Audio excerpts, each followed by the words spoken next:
Halo guys, back with me Dendi. Selamat datang di Donor episode 17. Siapa di sini yang nggak tahu kartun SpongeBob? Gue yakin kalian semua pasti tahu ya kartun SpongeBob. Dan ternyata di salah satu episodenya ada sebuah misteri guys. Gue sih pas nonton kartun SpongeBob gak mikir gimana-gimana ya. Nonton-nonton aja gitu, ketawa-ketawa aja. Dan ketika ada yang nge-request, Kak, coba bahas tentang Smithy Werberman Jensen. Gue langsung ngeh tuh. Kalau nggak salah, itu ada di salah satu episodenya kartun SpongeBob deh. Itu episodenya yang si SpongeBob rebutan topi sama si Mr. Krabs itu guys. Yang topinya itu yang kiri kanannya itu ada botol minum. Terus yang di tengahnya itu ada angka 1. Penasaran apa hubungannya Smithy Werberman Jensen dengan kartun SpongeBob? Langsung aja gue mulai ceritanya.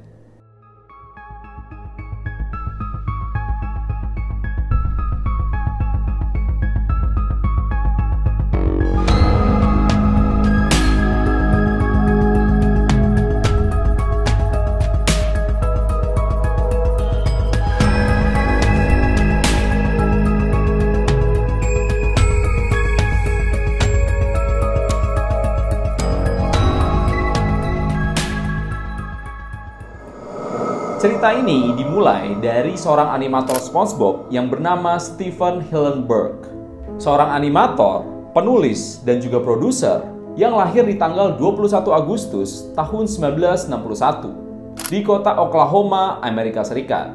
Stephen ini merupakan salah satu pendiri dari kartun animasi SpongeBob SquarePants. Dulunya di tahun 1997, Stephen ini mau ngasih namanya SpongeBoy. Dan nama kartunnya itu SpongeBob Ahoy. Tapi pas dicek, ternyata nama itu udah dipakai buat kain lap. Si Stephen ini bersikeras kalau namanya itu harus ada kata Sponge-nya. Dan pada tanggal 1 Mei tahun 1999, namanya berubah menjadi SpongeBob. Dan judul kartunnya bernama SpongeBob SquarePants. Dan di tanggal ini juga, kartun SpongeBob pertama kali ditayangkan di TV. Stephen ini senang banget ngambil ide cerita dari cerita-cerita di sekitar kehidupannya. Dari situ muncullah episode di SpongeBob SquarePants yang berjudul One Crab Trash. Yang ternyata episode ini gak seperti episode-episode yang sering kita tonton sebelumnya. Episode ini menyimpan misteri tersendiri tentang si orang nomor 1. Jadi cerita ini udah menjadi cerita turun-temurun bagi seluruh penduduk di kota Oklahoma. Smithy Werberman Jensen, seorang laki-laki yang lahir di tahun 1773 di kota Oklahoma. Dia adalah seorang koki yang terkenal pada saat itu karena dia pertama kali yang memperkenalkan daging asap dengan saus tomat di atasnya. Berkat racikannya itu, dia dijuluki sebagai koki yang jenius. Salah satu menu masakannya yang terkenal bernama Little Malt, yaitu daging yang dibakar setengah matang di atas tungku, lalu diolesin madu sambil dibakar perlahan. Udah kebayang belum enaknya? Sabar ya, gue selesain dulu ceritanya. Selama 4 tahun, bisnis kuliner Smithy ini berkembang sangat pesat. Dari awalnya dia jualan di rumah, sampai punya restoran sendiri. Pelanggan dari kota-kota lain pun pada berdatangan untuk mencoba masakannya ini. Dan juga, Smithy ini punya pelanggan tetap, yang hampir setiap hari makan masakannya. Tapi suatu hari, mungkin ada yang iri atau gimana ya sama si Smithy. Ada seseorang yang melapor ke inspektur makanan pada hari itu untuk memeriksa bisnis kulinernya si Smithy ini. Ada yang curiga tuh, kok makanannya bisa laku dan enak banget. Datanglah inspektur makanan itu ke restoran si Smithy untuk memeriksa daging olahannya.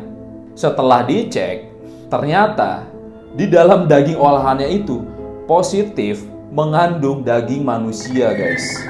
Banyak orang yang mengaku kaget setelah mendengar berita tentang daging olahannya si Smithy itu. Karena masyarakat sekitar suka banget sama masakannya si Smithy. Dan juga masyarakat sekitar udah menjuluki dia sebagai orang nomor 1 karena daging olahannya yang terkenal sangat enak itu. Kepolisian Oklahoma pun langsung bertindak cepat untuk menahan Smithy dan menutup bisnis kulinernya itu. Dan membawa Smithy Werberman Jensen ke pengadilan untuk diadili. Awalnya, Smithy ini nggak mengakui sama sekali kalau dia mencampur daging manusia ke dalam daging olahannya itu. Setelah 2 bulan ditahan, akhirnya Smithy mengakui perbuatannya. Dia mengakui memang mencampur beberapa daging manusia ke dalam daging olahannya itu. Tapi si Smith ini bilang kalau daging manusia itu bukan berasal dari manusia yang masih hidup. Jadi dia nggak ngebunuh siapapun untuk mendapatkan daging itu. Dan juga bukan berasal dari daging manusia yang diperjualbelikan di pasar gelap. Jadi dagingnya itu berasal dari mayat. Mayat yang ditemukan di ladang, di tengah hutan, atau dimanapun lah yang dia nemuin mayat.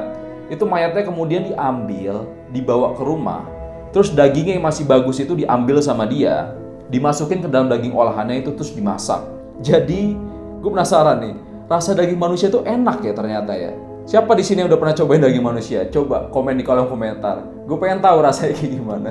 Kepolisian pun tetap menghukum si Smithy Werberman Jensen ini. Walaupun si Smithy ini berasumsi dia nggak bersalah sama sekali. Dia mikirnya, orangnya kan udah mati, kenapa gue nggak boleh ambil dagingnya? Smithy pun akhirnya dihukum dengan hukuman mati. Dan si koki jenius itu mau nggak mau dengan terpaksa harus menerima hukumannya itu.